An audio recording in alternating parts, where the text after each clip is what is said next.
Queen Camilla. Queen Camilla. Queen Camilla. How was she dangerous? She was the villain. She was the third person in the marriage. There has been so much tension in Buckingham Palace of late.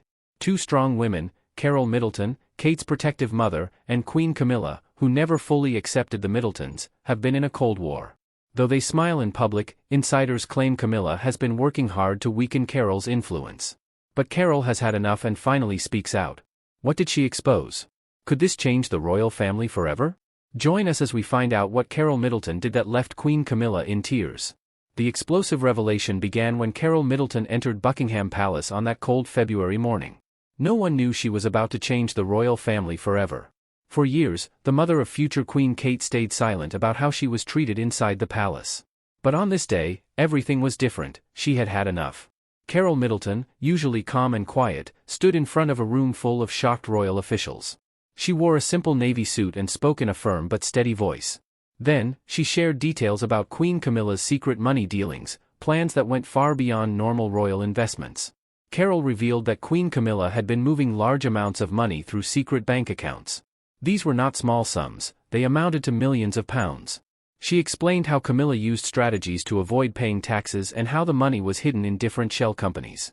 The room grew more tense with every word. Queen Camilla, known for her calm and royal grace since marrying King Charles, sat still in her chair. Her face, always carefully controlled, turned pale. For the first time in her royal life, she looked truly shocked. Carole shared clear and detailed proof. She gave dates, account numbers, and the names of banks. She talked about secret meetings in Swiss banks and late-night calls to money experts. Her details were so precise that no one could say she was just guessing. The claims were serious because they involved royal money, a very sensitive issue in recent years. People had already questioned how the royal family handled their wealth.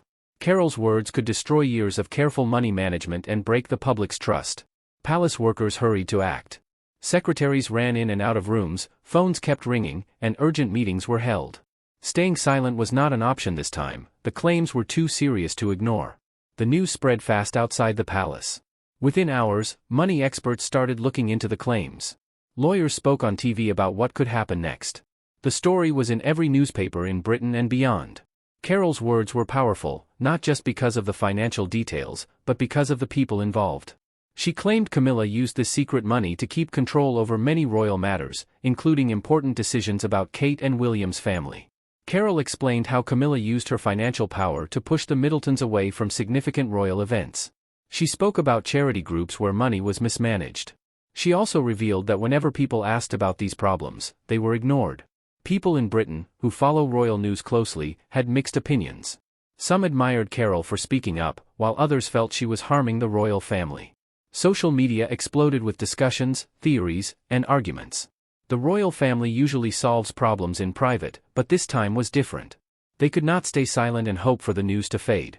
Carole had shared too many clear details, making it impossible to brush aside. As the day went on, the initial shock turned into a desperate effort to fix the problem. Royal advisors held urgent meetings, trying to find the right words to calm the public while protecting the royal family's reputation. Queen Camilla stayed out of sight. In the days that followed, sources close to the palace reported that she was deeply upset, not only by the claims but by how detailed Carole's revelations were. The carefully constructed image she had built over many years seemed to crumble overnight. Carole did not back down. Despite facing pressure and criticism, she refused to retract her statements.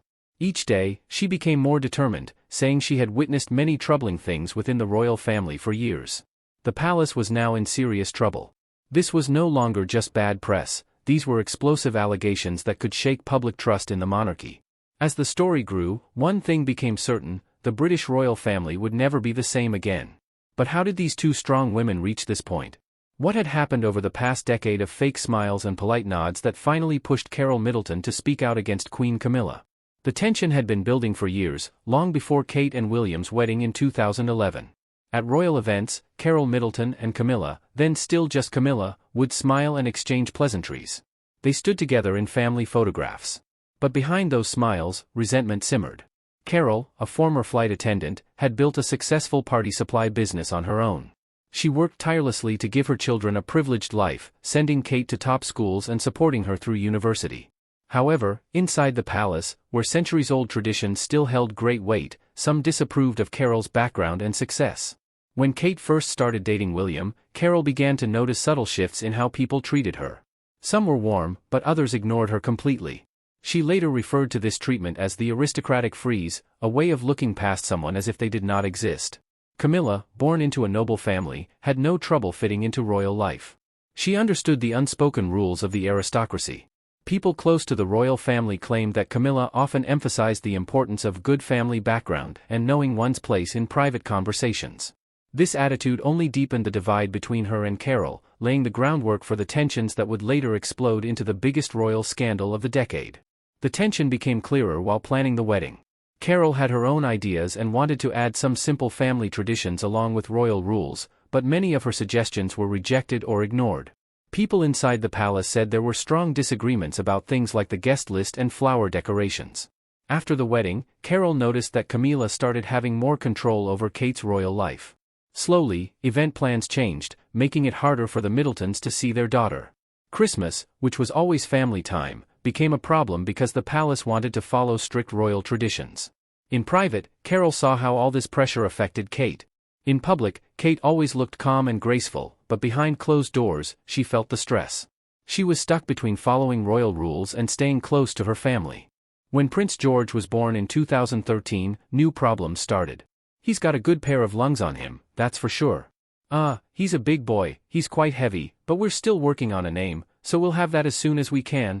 Carole, who had raised 3 children, wanted to help with her grandson, but royal rules, which some say Camilla supported, kept her away. The palace chose royal nannies and made strict schedules, leaving little chance for Carole to be involved. At Princess Charlotte's christening in 2015, things got even worse. With a royal christening, the newest member of Britain's royal family, 9-week-old Charlotte, was baptized in a ceremony filled with tradition. Carole had planned a small family gathering after the ceremony, but sudden changes, said to be made by Camilla's office, ruined the plans. The Middletons were pushed aside and given small roles in what should have been a special family event. Parties became more awkward. At Prince Charles's 70th birthday, Carole heard Camilla talking with her rich friends about new money, hinted at the Middleton family's business. These small moments hurt Carole deeply and stayed with her.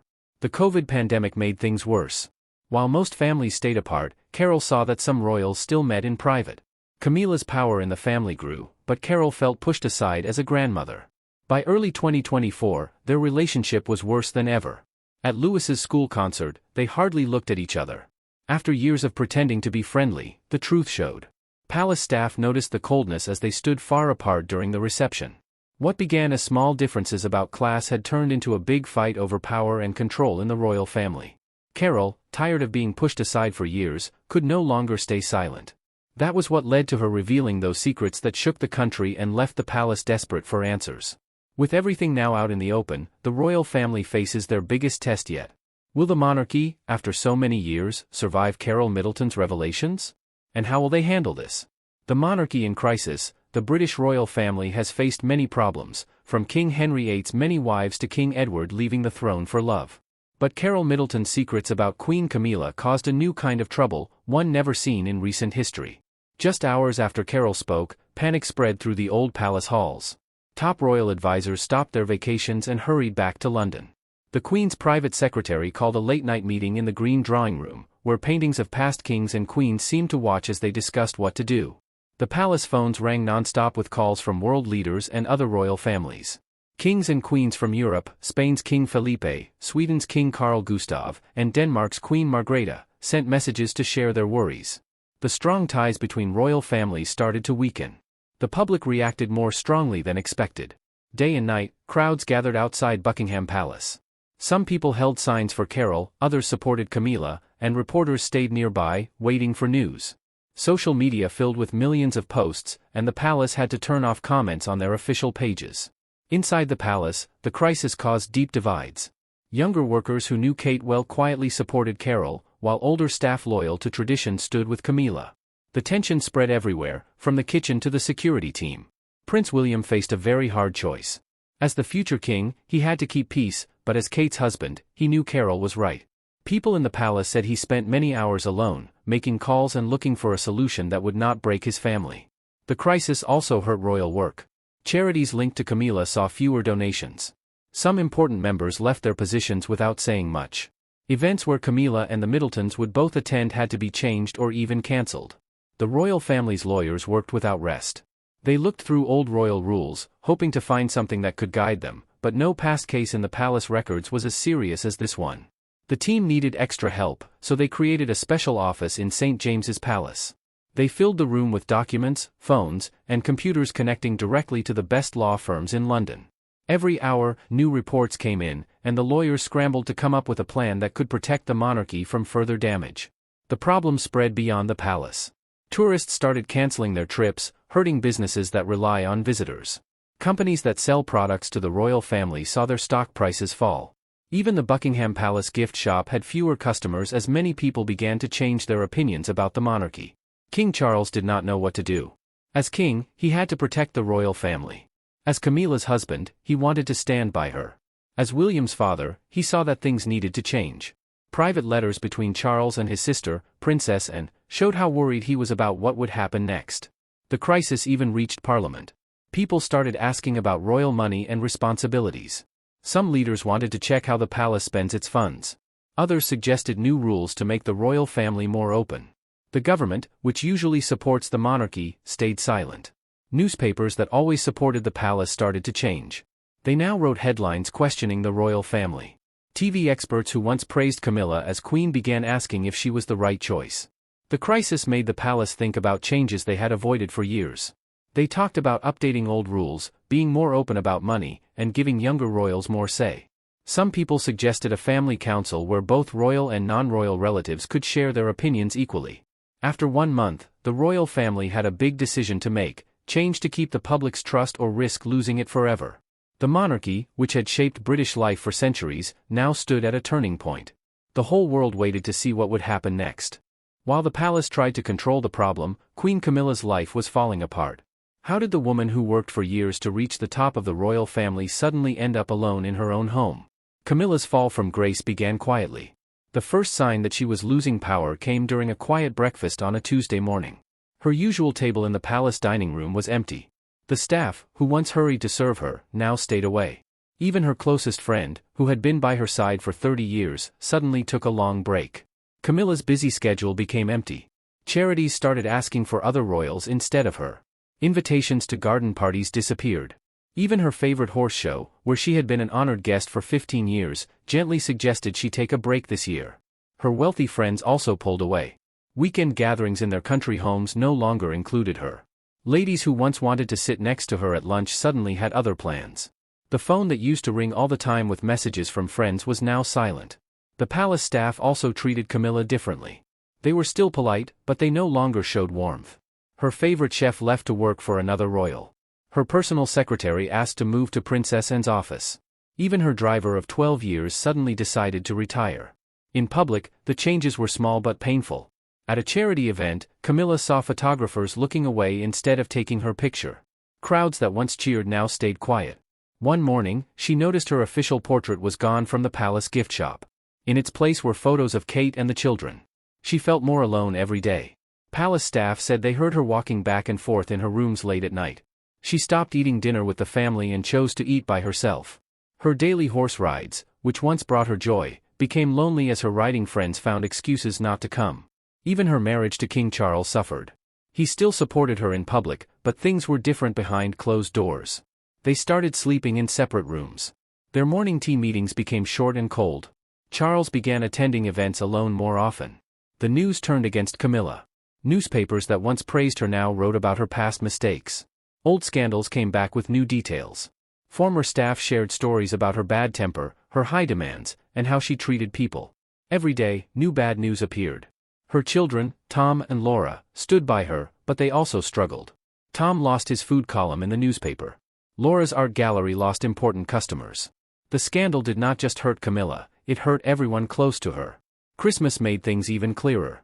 In the royal family photo, Camilla stood at the edge, barely seen. At dinner, she no longer sat in the center but at the far end of the table. Her grandchildren spent the holiday with their other grandmother. By early 2025, Camilla almost never left her rooms. Her royal work had nearly stopped. The palace said she was taking time for private matters, but no one believed it. Her absence from big royal events said more than any official statement. Then came the final sign. As the palace prepared for an important state dinner, someone removed her throne from beside the king's. When she asked why, the royal official only said, "Protocol changes." The message was clear: her role as queen consort was now just for show. Camilla had spent years fighting to be accepted by the royal family, but in just a few months, Carole Middleton's words had undone everything. Now, inside the quiet palace, staff whispered that Camilla spent hours looking at old photos, remembering when she held real power. The queen, who worked so hard to reach the top, now faced her worst fear: being forgotten. As Camilla faded from palace life, everyone now had their eyes on Kate Middleton. Could the quiet woman from Berkshire, once judged for not being from a royal family, now save the British monarchy? During the royal family's biggest crisis, Kate Middleton stepped up with calm and confidence. At first, the changes were small: a steady walk through the palace where she once moved carefully, a stronger voice in family meetings, and a new courage in her public duties. Kate's schedule became busy with important events. She worked on helping children, improving early education, and supporting military families. At every event, she connected with people in a warm and natural way. Parents at children's charities noticed how she sat on the floor with kids, listened closely, and remembered small details about their lives. The people working at the palace saw many changes. Kate moved her office to a bigger room close to the king's. Kate found herself in a space usually meant for important royals. She picked new team members, choosing people who had fresh ideas about making the royal family more modern. Her meetings covered new topics, including money matters, royal rules, and long-term plans for the future. Her bond with William grew even stronger during this time. They started going to more events together, showing the public that they were united. At public gatherings, they shared smiles, quiet jokes, and supportive looks. People inside the palace said William now asked for Kate's advice on important decisions about the future of the royal family. Kate had a different way of working compared to past royals. She changed stiff, formal palace meetings into friendly group discussions. She opened palace gardens for local events, letting ordinary people use royal spaces. She also made sure that charity workers could talk to her directly instead of going through several layers of assistance. Her children also became a bigger part of royal events, but in a careful way. George, Charlotte, and Louis joined her at charity activities. They packed food boxes for families in need and planted trees in community gardens. These moments helped show the royal family in a new way, more down-to-earth, more involved, and more connected to the people. Technology played a big role in Kate's changes. She improved how the royal family shared news with the public. She started her own social media projects, showing behind-the-scenes moments of her work. Her Instagram series about early childhood development was watched by millions. She even spoke with people online in live video chats, reaching supporters from all over the world. Carole Middleton became more involved, and people accepted her role. She and Kate were often seen working together on charity projects. Carole's business skills helped improve the way the palace was run. The same middle-class background that people once criticized now helped bring the royal family closer to the public. Kate's fashion choices also reflected her new role. She still looked elegant, but she mixed affordable clothes with designer outfits.